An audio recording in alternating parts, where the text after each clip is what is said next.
everyone. This is David Stark from WatcherPass.com, your website for movie reviews, interviews, and recommendations. Today, I'm joined by the stars of Bad Witch, Chris Kozlowski, Jackson Trent, and Clare Lefebure. We're going to talk to them in just a second, but first, let's check out the trailer. And while you're watching, if you can like and subscribe to this channel, that would be fantastic. Helps me out a lot. Thank you.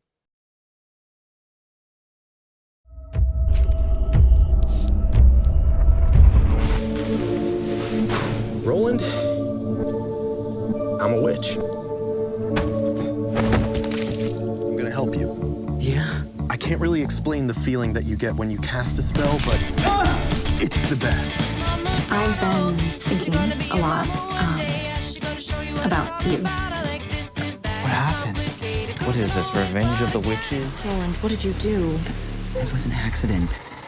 He was gonna use it against us. Do you know this kid? His parents reported him missing 2 days ago. I knew you were weird, but wow. No, Veronica, please, I'm sorry! So thanks so much for joining me. These are the stars of Bad Witch, which is releasing digitally on April 27th, 2021. It's Chris Kozlowski, Jackson Trent, and Clare Lefebure. So thank you so much for joining me. Thank you. Thans for having us. Yeah. Yes, thank you. Before we start, I just want some ground rules. Like, I just want to make sure, I want your agreement that you won't curse me for any of the questions I say. Like, I like my teeth, I like my face, even though it's getting older. Like, just want to. Yeah. Okay. All right. Although, agreed upon. If you did have a curse, if you could move like some of this up to here, that would be okay. Like, that's fine. You know, if this goes well, we'll talk at the end. All right. Let's fingers crossed. Go get some charms or something. Please.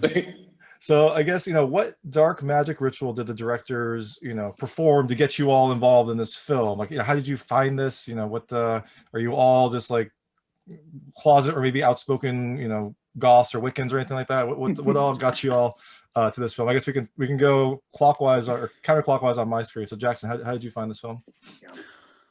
I found this film because the two of the creators, Josh and Victor, part of Mind and Motion, reached out to me and were like, "Hey, we're doing this film called Bad Witch. We'd like you to play this character called Roland." And I was like, "Cool," because I had worked with them on 2 movies prior, and they were like, "Hey, we'd love to use you again for this film." And when I first heard Bad Witch, I was like, this is gonna be one of those horror movies, isn't it? I got all excited.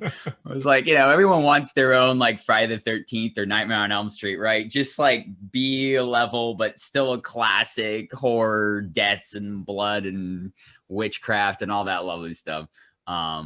And so as soon as I found out about that, I got really excited. I started reading the script and saw the things that are going to happen. I was like, can't wait to see how they pull it off. And they do. And it's great. Very satisfying. But I am not actually a closeted Wiccan. Unfortunately. Okay. I am definitely a member of the Gryffindor house, though. That's about the closest it's gotten. So. You know what? Maybe we should all go through and list our houses, because that would be a good way to start. Chris, what house are you? Gosh, probably Gryffindor. Yes. Excellent. Claire? I'm pretty sure I fit that mold. Yeah, I would definitely agree Gryffindor for these two guys. I am for sure a lifelong Ravenclaw. I knew it. Hardcore nerd, know-it-all, annoying in that way. So perfect. That's me. I think I like to say I'm a Gryffindor. I think maybe I still am. I could easily be in Ravenclaw as well, especially after this last year of like not doing anything. So. Very true. I might even slip into Slytherin, though. That's the thing, That's right. That's what the Sorting Hat said. Oh, 100%, 100%. Finer line than you think. Yeah. You can go either way. All right. So, Chris, how did you get involved in this film? Oh, yes. Similar to Jackson, he and I had actually worked together on one of those previous Josh and Victor films, a film called I Like Me, the year prior to working on Bad Witch. So that was 2000. We did the dates on Wednesday, and I've already forgotten. 2017, summer of 2017 was I Like Me, and then summer of 2018 was Bad Witch. Wow. And so I know, so long ago, right? come September, I hear from Josh and Victor that they're working on this film called Bad Witch. And the writer and producer wanted to talk to me on the phone. And I had one of the most fascinating conversations of my life with Mr. Jimmy Hennigan, where he and I just kind of talked about the part and what the part would actually, entail. And I always love telling the story of one of the first questions he asked me was, forgive the ominous thunder there. Okay, and it's gone. Jimmy asked me, so what do you think about witches? And this was one of the first things I had ever said to him. So I knew I was in with somebody who really cared about the project. And that, I guess, was sort of my my audition. And that was kind of how we ended up, myself, on this project. Jimmy asked me about if witches were sexy, and I said, yeah. And I think that locked it in for me. And this was before you knew you were playing the witch, or you knew and you're like, yeah, of course, of course they're sexy, like, look, right? I knew the part that I was up for, so maybe I was painting my answers a little bit, but before this, no witchcraft experience for me personally, aside from admiring, films like The Lost Boys and, some of those campy kind of horror comedy films. Awesome. And Claire, how did you also, you weren't also in I Like Me, were you, or how did you get involved in this? I was not. I think I was actually one of the only sort of main actors cast who wasn't already a part of the like Mind in Motion family. No, I auditioned via I think it was Backstage, the site for performance listings and stuff. And yeah, they called me in for an audition. I came to their their offices, and I wandered around outside. I couldn't find the entrance, and so I was kind of like lost, wondering like where is this place. It was like my first sort of like real audition, actually, even. So I was like very nervous. But I guess somehow this like endeared me to, I think especially Jimmy. He mentioned this in later conversations. Had a great audition and got the part and was super excited. But it was fun sort of coming into this pre-existing sort of like film family, because I know these two guys had worked together. Jackson had just been on set for another Mind in Motion production with Josh and Victor, and like a lot of the crew and stuff had been working together for weeks at this point. So it was fun to sort of come into this sort of pre-formed group of friends, really. And I can say I felt totally welcomed in. And actually, in terms of witchcraft goth background, I would call myself a crypto witch, sort of undercover. Josh and Victor must have seen that in me somehow. But yeah, huge fan of like, The Craft. Also a huge Harry Potter fan. I can say that I have cast some spells in my time. I don't think that any of them have had the desired effects.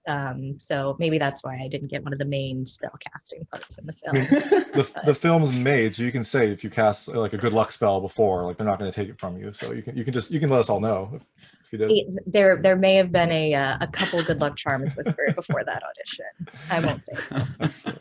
So it sounds like Jackson and Chris, your interview was similar to the interview in the film, which I really love, where he's just like, "Do you like people? No." Yeah. All right, good. Go on in. It feels like that's how your interviews were. And then Claire, you had more of a kind of traditional actor experience, which is good also, right? That's a good, confidence builder and good experience. So yeah, definitely.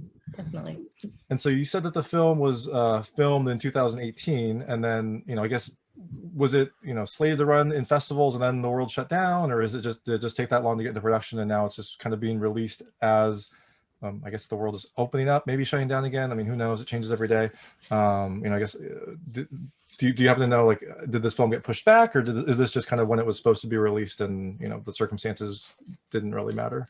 Well, knowing how incredible of communicators Josh and Victor are, we were totally informed about where the film stood in terms of release. No, we knew that it was going to go hit the film festivals kind of after the editing was done, which I think it was locked around the spring of 2019. And then it started hitting some festivals all over the country. It was even, winning some things, which was really cool.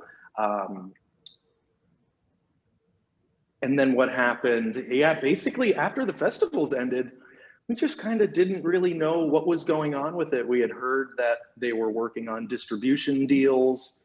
And then I assumed that, the pandemic just kind of slowed things down. I don't know if you two know more than I do. No, I mean, that's Can't about say the that I extent do. of what I know. Yeah. Sounds plausible. Yeah. Sometimes these deals can take a while to go through, and I think a balance between, do we take the first offer, or are we waiting for something that works a little bit better, financially. I think they were really hoping to work with Gravitas just because they have such a good reputation with the independent films out there. So I'm just really happy that this little surprise of April 27th popped up in my news feed one day. Like magic, just like bam. Yes, that's right. And so, I guess how has it been promoting this film, I guess more remotely, less on the festival circuit versus some of the previous work? How has that been? I guess it probably has positives and negatives because, you can do a bunch of interviews really quickly, but then also you don't get that spectacle and that kind of experience of seeing it with people. I guess, how has that been for you all? I've enjoyed it, frankly. I mean, I've never had the in-person festival experience, so I don't really have much to compare it to. Like I said, this was kind of my first real audition, and so yeah, it was sort of a new experience in all ways. But yeah, doing it remotely has been, it's definitely been easier. I think I'm one of the people that has kind of enjoyed the staying at home aspect of this whole past year. So definitely a Ravenclaw. yeah, really. Home with my bookshelf. That's but yeah, no, it's been good. It's been fun seeing these guys, fun getting to reminisce about the film. Like them, I hadn't really heard much about, releases or promotions or anything. So yeah, to have this come up was really a fun surprise. Yeah. Mm-hmm. Kind of like what Claire and Chris were saying. I mean, that's the nature of the beast for the film world. I mean, you shoot it and you have a lot of fun, and you can tell there's just this air of, I hope this comes out, I hope we're able to see this one day. And so there's always that feeling of satisfaction when it actually does. And it usually has the intervals, you have the festival circuit phase, which can last almost 2 years sometimes, depending on the film and the festivals, even pre-COVID. So I think I Like Me was in the festival circuit, I feel for forever. And so with Bad Witch, it was kind of that thing where right when it was about to kind of get towards the end of its festival circuit is when the pandemic hit. And so it's almost like it relapsed for another year, because they wanted to, their distribution was a little slow. And but I mean, when it comes to stuff, I mean, this, as actors, we're not usually told how the sausage gets made when it comes to these things. So you just kind of take the little tidbits that you get and you kind of just piece something together yourself. But like Chris, I'm just happy that it's coming out. Yeah, I remember, touching base with Josh and Victor a few times, and the answer that I think I received from them about, so what's the latest update on Bad Witch? I'm paraphrasing here, but it would usually be something like, it's someone bought it, they're not going to distribute it though, so it's in the trash can. And I was basically resigned to assuming we would never see this film being released. So, coming to terms with that and then having this wonderful little surprise has been really, really fantastic. I feel as if the film would have continued to hit more festivals had the festivals themselves not kind of been put on pause. Some of them kind of shifted into the virtual space. And I know we sat through some of those festivals, and it just sort of felt like, yeah, the pandemic, while it seemed like the perfect opportunity to release a film, it definitely held some things up in that release. But it's been just totally surreal, like sitting here and talking about this film that, like I said, I really assumed it would never be seen. It would never be released. I had a digital copy of it, and that would be it. And it was really fun to make. So I just couldn't be more excited to like be sitting here talking with you and with these guys again. It's awesome. So shout out to let's see, Victor and Josh, the directors who and whatever dark magic rituals they did to revive this film and bring it back to life. Good on them for keeping it. I mean, this whole pandemic has been such a mixed bag, especially for indies. Like I hear this over and over. It's like, well, it sucks because we didn't get to do the festival circuit, or our festival circuit was cut short. But then you're like, well, but we're now releasing digitally, and it seems like people are more open to that, and also it's kind of a more level playing field for digital releases because you don't have the theaters kind of drawing people. So it very seems like true. It's been mixed. There's been some goods and some bads, just like everything in this last year, although mostly bad. But there's been some. Well, and hopefully positives. some people are thirsty for that content. After a year or so into this thing, I mean, if you're like me, you're running out of things to watch. So why not watch Bad Witch? There you go. Great plug. Yes. Great plug, Chris. That's awesome. So did you all do any prep to get ready for these characters? Did you read up on like historical witches, Salem witch trials, anything like that? I don't know. Jackson, did you just play video games and I don't know, be more nerdy for a little bit? Like, was there any? David, I did not just play video games. Okay, I am an adult. All right. Which work of online art did you play? No, I did do some research. Most of it was due to the fact that me as Roland is someone who knows these things about witches and the Salem witch trials. Previously, one of my favorite films of all time was Blair Witch. So of course I've used that as an excuse to rewatch that. And there is a Blair Witch Easter egg in the Bad Witch movie if you're looking for it. All Jimmy right. or Josh, someone stuck it in there, and I didn't want to say anything because I didn't want it taken out, but it's definitely in there. So that was a lot of the research I did. I watched a lot of horror movies, but particularly on the B level. So like I said, Friday the 13th, Nightmare on Elm Street, Child's Play, rewatching Rosemary's Baby and The Exorcist, and just trying to get into that headspace, because it is a bit of a buddy film. So what made it so great is there were two aspects of it. I focused on what I wanted and what I was going for, in which case I would do this research on witches and stuff like that. I shamefully, anytime between takes, would be playing my Harry Potter app on my phone just to be as completely immersed as possible. You're such a method actor. I know, and it was a huge sacrifice on my part. I didn't really want to do it, but I was like, it's for the craft. And then I got to getting to plug in with Claire, made that relationship great because we clicked on so many different things and just nerding out about ridiculous things. And so that made that so much easier. And then with Chris, we already had a bond kind of going from I Like Me, and just hanging out with him and Anna a ton because they're incredible people. And so when we were on set and Chris would drive us to set every day, sometimes it would be like an hour drive.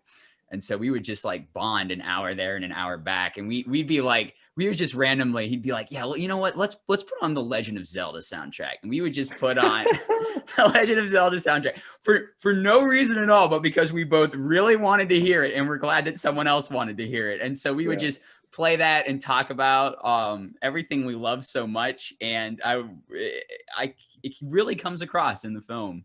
I might be partial, but I'm so glad it did, because it definitely felt like a camaraderie on the set. So this is one of the they made my job so easy. I felt like I didn't have to do very much of anything at all to get into character.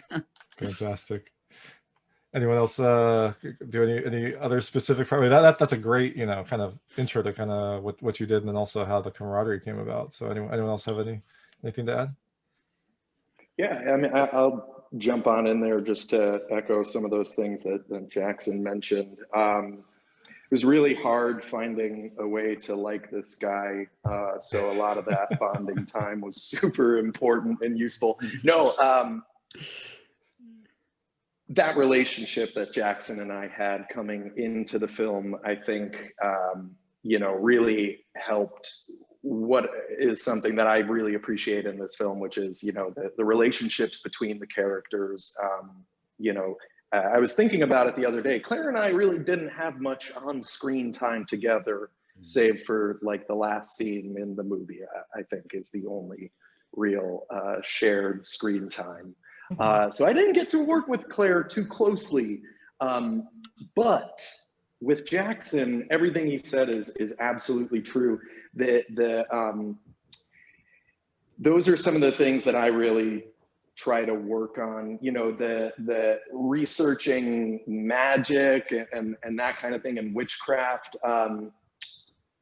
to me was kind of less important than how do I make this character and the things that he does believable. Like, how can I make it a little bit more real for myself?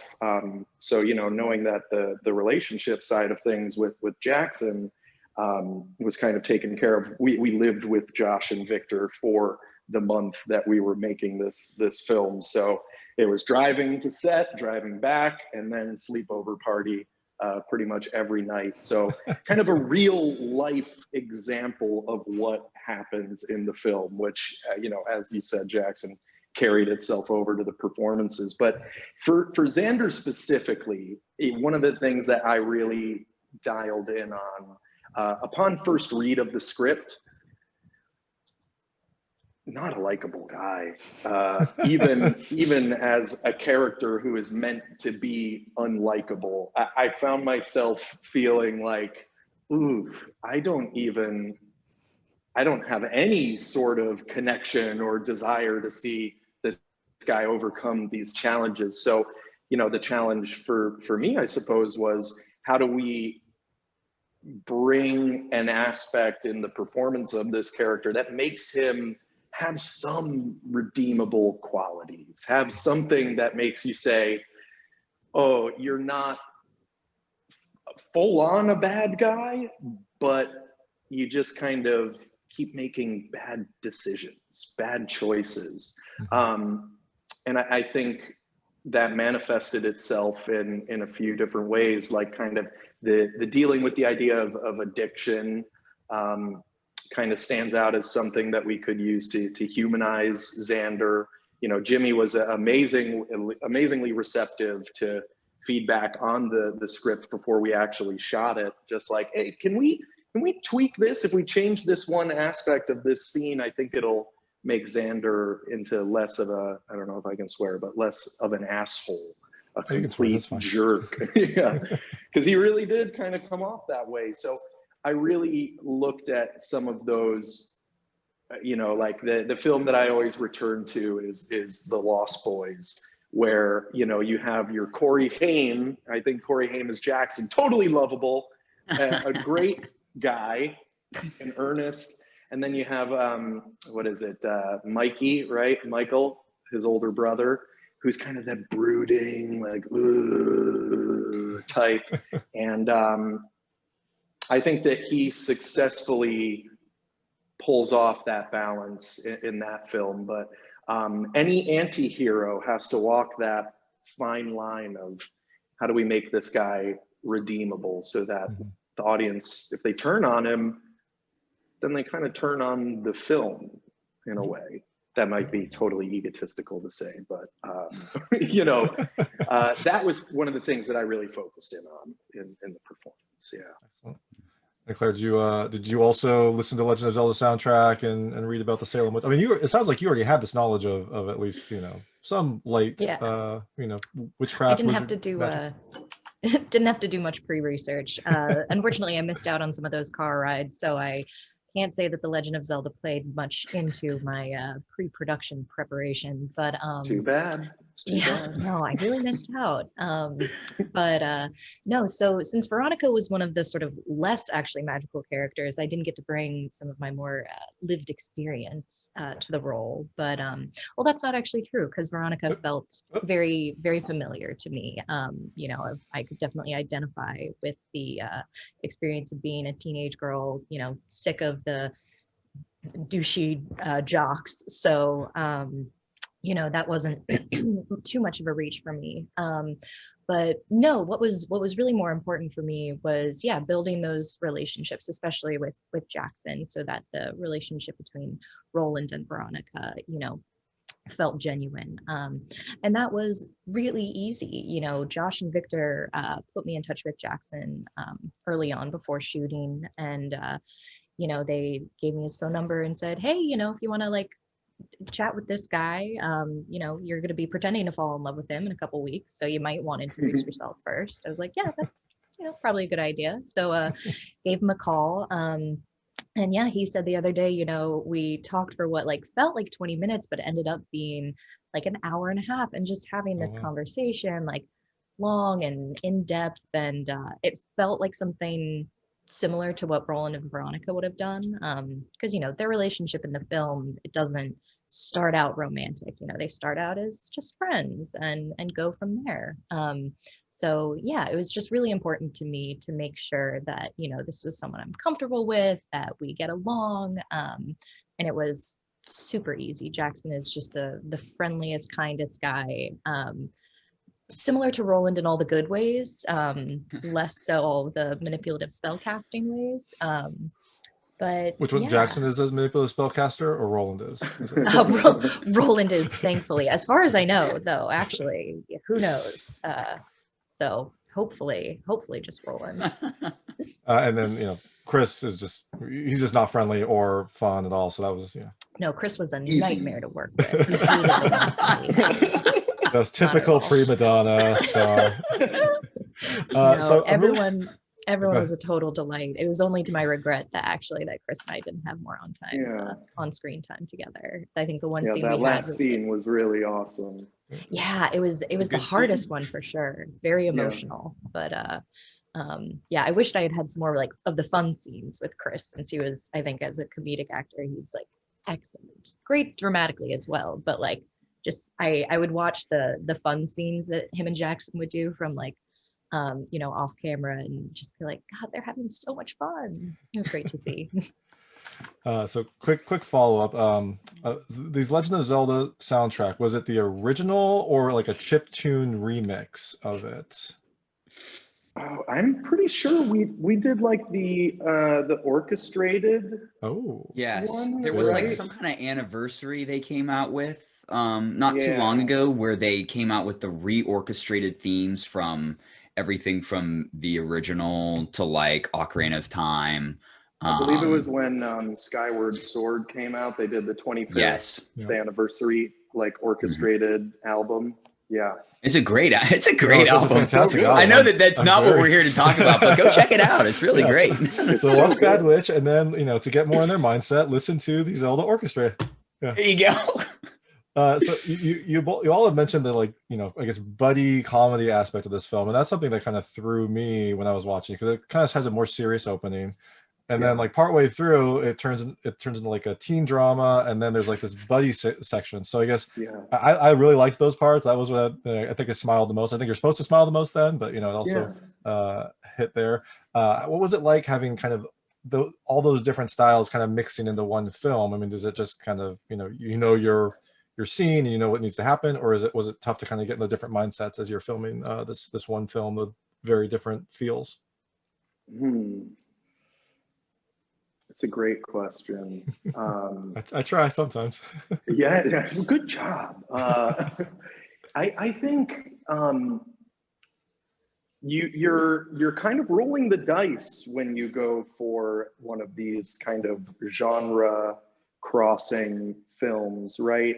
I think from a viewer standpoint, people want to see something, they want their expectations to be met. So if they see this is a horror film and then you find out, well, it's not really a horror film, it can sometimes push people away. But if you can successfully give people what they expect while simultaneously subverting those expectations, that little bit of surprise, kind of like you mentioned, can actually work out really well. And I am just so grateful that trusting the process and trusting that, like you said, I think knowing where the film is going, but treating each scene as its own, its own tableau, if you will, within that production process is what I think allowed us to tie it all together. And when things kind of take that turn, I know for me personally, a lot of these decisions, the bad decisions, the things that make Xander a bad witch, so to speak, is because he cares about Roland. And I think that was the key thing in the character was, if he doesn't care about Roland, then none of this other stuff is worth anything. And Xander doesn't care about anything, right? That's kind of his lovely trait. And so how do you play apathy? It's not interesting to watch. It's more interesting to watch the apathetic person start to develop a relationship with someone. And so I think that the best dramas out there, whether stage or screen, they're gonna have some really hilarious moments, Romeo and Juliet, for instance, right? We all, oh, it's tragedy. The first half of that play is a freaking comedy, and I think that Bad Witch kind of falls in that same boat where you never know what you're going to get in the next scene. And it adds to that element of surprise. And yeah, you guys jump on in there. Yeah. Claire? I'm like trying to put my answer together in my head. Yeah, no, I mean, it was definitely interesting playing something that spans all the sorts of genres that you mentioned. But, I tried to approach it sort of as an interesting challenge. How can I imagine this character that feels close to home, that feels familiar, but how do I put her in these situations that are, certainly have never happened to me?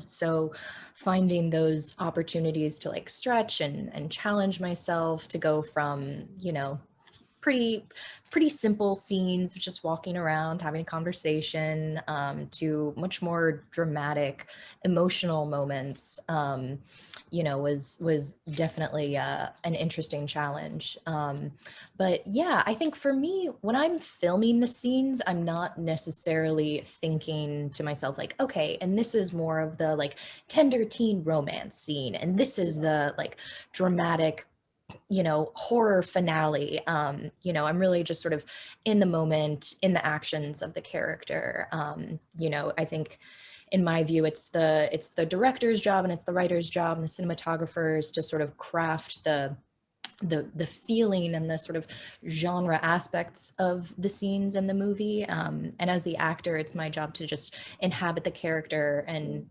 be in it. And I think that maybe thinking too hard about like, okay, am I embodying the tropes of this, of this genre right now would take me out of it in a way. So I guess to answer your question, I wasn't thinking of it so much in that way. I was really just kind of trying to be in Veronica's shoes. the situation that you're talking about that you've never experienced was when you got a D in the movie, of course, and yeah, like that's Yes. never happened to you. Oh no, that one was a very easy one to dive back into. Not the that's funnest funny. one, but didn't have to reach far for that memory. Oh man. So I noticed the Natty Boh beer was prominently featured in this film. So is this a DC Maryland filming? Was it filmed like in the area? Because I was like, oh, I recognize that. It was both. We filmed not right outside, like a couple hours from Baltimore. Like it was Maryland is where we shot it. Yeah, it looked like Maryland, but yeah, that beer, I was like, okay, this is definitely like an East Coast production, and probably this area. Yes. Yeah, as far west, northwest as like Hagerstown, and then I think down toward like Upper Marlboro, so kind of like right outside DC. Yeah. Mm-hmm. Excellent.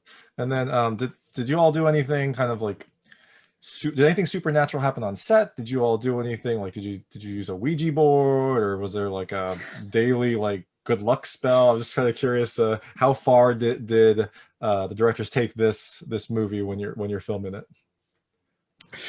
Jackson, you probably, because you were the one telling me about this as it was happening, there was a spooky house that we filmed Yes. scenes in. Yes, the house Jimmy stayed in. Is that what you're talking about? No, wait. Are you talking about the one that was my basement? Jimmy stayed in that cabin in the woods. Is that the one you're talking? No, are you talking about the one we went in? The house that we all yes. And oh my gosh, this house. We went to this house, and I think they got it through Airbnb. I don't really know.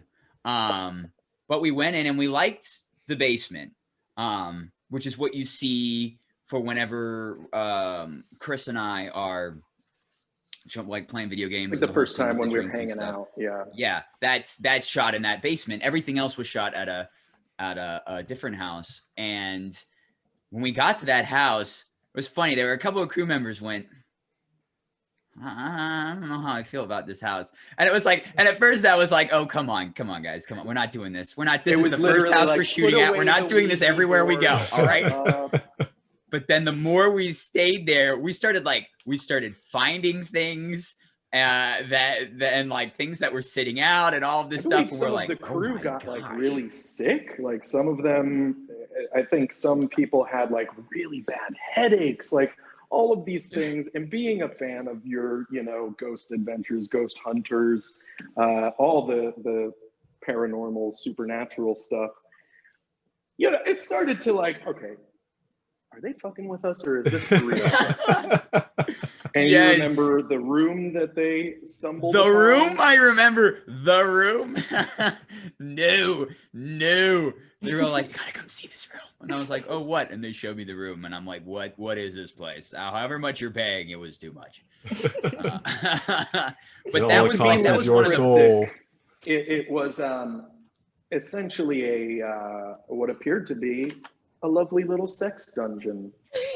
Rife with BDSM toys and accessories. And when you say toys, I know you're thinking which ones, and the answer is yes. All of them. All of them. All the above. Yes. So this actually kind of sounds like a missed opportunity, because it sounds like there could be a very different Bad Witch film that you could have, that someone could have made, maybe not you, but someone could have made concurrently, and then 50 Shades of Bad Witch. And I do remember there was it wasn't the actual person who lived there, but a friend of that person. And I don't know if you guys remember that lady was weird. She was weird. The whole thing was weird. And that was like one of the first days of shooting. So this like set the mood. And Chris and I sat in silence for half the drive back. And then finally Chris goes, so that house, huh? This is like first week of shooting, and this happened. And I was like, this is great. I love the mood and vibe this is setting. This is great. Yeah. Sounds like a very smart way to start the filming. Yeah, so that was probably the most true life supernatural stuff that was going on there. Mm-hmm. So, well, that's a That's a great story, and you know, I'm glad you all made it out with all your teeth and you know Yes. your face is not horribly disfigured, although maybe you're wearing movie makeup. I'm not sure. Absolutely. So now I'd like to move. I call it the lightning round. It's just very very lightweight questions that kind of relate to things that happen in the film and to your characters. I want to see how your experiences are similar or different from what happened in the film. The first question is: did you play Magic the Gathering? I was never a Magic guy. I have to say, yeah. Okay. No, I played always... Pokemon. Oh, there we go. So you're just so you're not saying you're not nerd. You're just saying that I'm old, but that's fine. I'm just not that kind of nerd. Yes, exactly. What class would you pick in D&D? I assume it has to all be wizard or witch, but it's Mage. mage. I think I would say mage. Again, not that kind of nerd. Is bard a class? Bard is a class. Yeah. I guess that then. I feel like maybe That's amazing. It's very interesting. And Chris is just like, nerds. I don't want to talk to you. Get out of here. Rogue. Oh, there we go. That's a Whoa. good choice. Right? Because the rogue is kind of like they'll use like bows and short swords. Yep. Yeah. Right? This is true. I know it. And you, Chris, are a rogue, so I'm absolutely a Sounds little about right. rogue. a little rogue, just a little. Have you ever worked in like a diner or a restaurant? Yes. Unfortunately, yeah, Jackson has some PTSD behind those words, it sounds like. Oh yeah, that scene in the movie, that was real life experience there. No, I've gone almost 5 years now being in the food industry, and I love it so much. Just you like working with people. Yeah. Oh, people are great, right? People are so awesome. I had someone Always ask me the other day. I asked, they wanted to know what was in our, what kind of fish was in our catfish tacos. Oh. I mean, good to check, right? Yeah, good to check. Great question. It is in fact catfish. Excellent. Right? It is in fact just cats, actually. Yes, you figured it out. Yeah, it's actually cat and fish ground together to form catfish. Yeah, Catfish, perfectly accurate, as you know it. Yeah. For me, I actually the first job I ever had was at a snack bar, at a country club of some sort. But I worked as a caterer for 7 years at a company that did New England style clam bakes. Ooh. I was a clam man I remember and a that. lobster boy for 7 years. Yeah, I think it's like a performer's rite of passage to like toil away in food service. So yes, I've definitely had mercifully never a waitress job that I don't think I could carry all those plates. That's just not my skill set. So I was mostly just a man in the cashier, the cash register. So that was but yes. That is an important job. Yeah, excellent life experience. Someone's got to handle the money, I guess. Exactly. And Chris, Clam Man and Lobster Boy sounds like a really good, like off-brand, superhero type movie. Fun fact, I do one day, I have half of the script written, but I hope to adapt my experience at Captain John's Clam Bakes into a TV show of some sort. So I'm working. Jackson, you actually read part Yeah, of it. I read them. It's really good. It's very funny. It was an absurd job, an absolute ridiculous job. Just the amount of stories and things that happened, and yeah. So I do hope to someday bring those experiences to life in a TV pilot, and maybe Josh and Victor will shoot it. Who knows? There you go. We're working on it. I missed out on that quarantine goal. Yeah, I was going to say, well, it sounds like a good use of the quarantine goal. I mean, starting is always the most difficult part. So, very true. Have you ever dressed, for Halloween or a party as like a witch, warlock, wizard? Maybe not even a party, maybe just like Wednesday. Oh, I think the answer is no. Okay. We dressed up as one in the movie. We got our hats in the movie. But I've dressed up as a couple of other nerdy things, but I've never done a witch or a warlock. It was not for a party or Halloween or anything, but for one of the Harry Potter release days, I Oh. did don a Hermione costume and wear it to the local Borders Yes. bookstore to wait in line. That is awesome. Yeah, I was one of many Hermiones that day. I had a Harry Potter That's party awesome. when one of the movies came out. We had like lightning bolt tattoos. I had the glasses and everything. Yeah, Oh. yeah. That's great. The closest thing that I can't say that I ever was just a straightforward, witch, warlock, wizard type. Yeah, I was Link once for Halloween. That was always fun. I guess I played Death in a show in high school. So, the bald cap and white face and cloak and a scythe there. So that's kind of witch-ish. It's a kind of magic. Yeah. Yeah.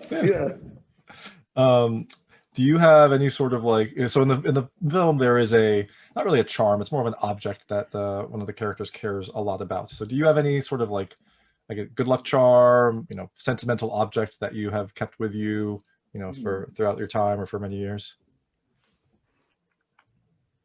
Can't say that I do, and definitely nothing acting related. So no, not for me. No charms for me. No, I have things that I like to hold on to that I've gotten that make me happy, that I just have taken with me in all the places I moved over the years. But I'm always afraid that if I make it a good luck charm, something will happen to it. And I'll be in that episode of every sitcom ever where the main person loses their good luck charm and then has to find out that they're just as good without it, right? So I'm like, why would I even put myself in that situation? So if I don't set myself up for failure by not playing the game, I can't fail. So that's genius, Jackson. Yeah, I wouldn't say that I necessarily have a good luck charm that I bring with me everywhere. I have a $2 bill that has been in my wallet for maybe even like 20 years. And I forget that it's there. So one day I'm sure I'll be in a pinch and have to spend that $2 bill instead of keeping it around. But I did take the owl from Bad Witch, and that you did. That's I where it did. went. I took Where the did you put owl it? Where'd you end that up putting it in survived. your place? It sits on the top of a bookshelf with other animal-like figurines that we have, and it sits up at the top of this bookshelf, creepily watching over us, like it did in the film. There you go. And let's see, Wow. 2018 film, so you're probably outside the statute of limitations. It's probably fine. Yeah.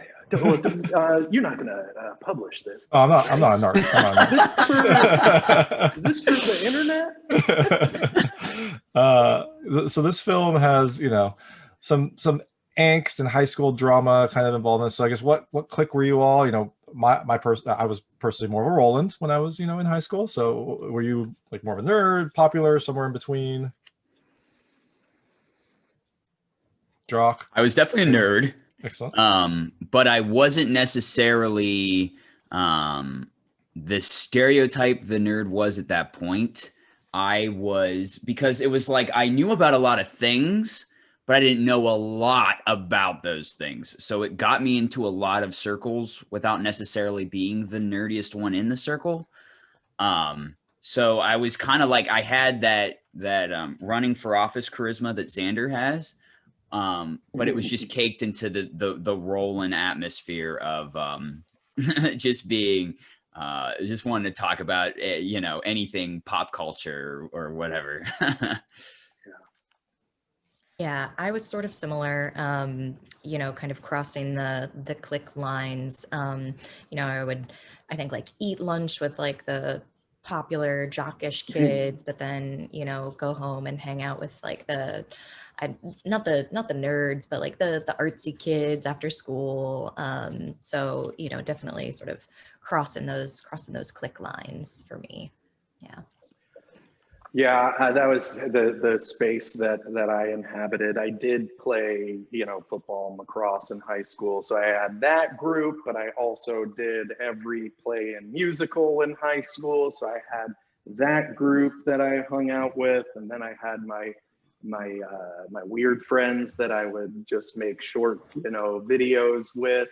And that was an entirely different breed. I don't even know if it's nerd or geek. I think it's something that lies outside of that. Perhaps freaks or weirdos might be a better title. So yeah, definitely all over the place, which made me perhaps feel as isolated and lonely as Xander did. There you go. In your popular life, you were so isolated and lonely. Yes, so many friends that I had none. All right, I know we got to wrap up soon, so a couple quick questions. This one, a little more morbid. How would you rather go? Crushing, hanging, or burning at the stake? Oh, shit. Crushing I'm going to say is hanging fastest? because I think that hanging would is suck probably the most. fastest. Oh, I would say hanging, even though that would suck the most, I think. But because I just finished reading The Ballad of Songbirds and Snakes, and so I've got the hanging tree stuck in my head. So just that's my inclination, is to say hanging. I'm with you, Jackson. Hanging. Crushing feels too much like being buried alive, which I have nightmares about. And although burning at the stake does feel nice, the gas is turned off currently at my apartment, and no hot showers for the last 3 days. Okay, yeah, I could see that. There we go. And have you ever performed a magic trick?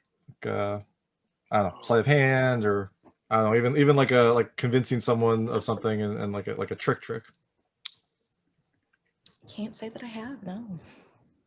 I did a long time ago. Like, boom, when I was a kid, abracadabra. I had a brief one week stint where I wanted to be a magician, and I got the starter kit, and I had the this little ball trick, and I was so proud of it. But then after about a week, I was like, that was fun. I think I'm okay.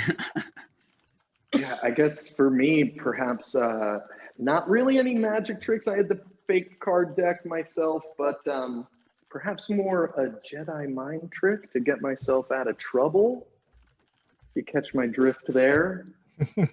that is a great kind of trick.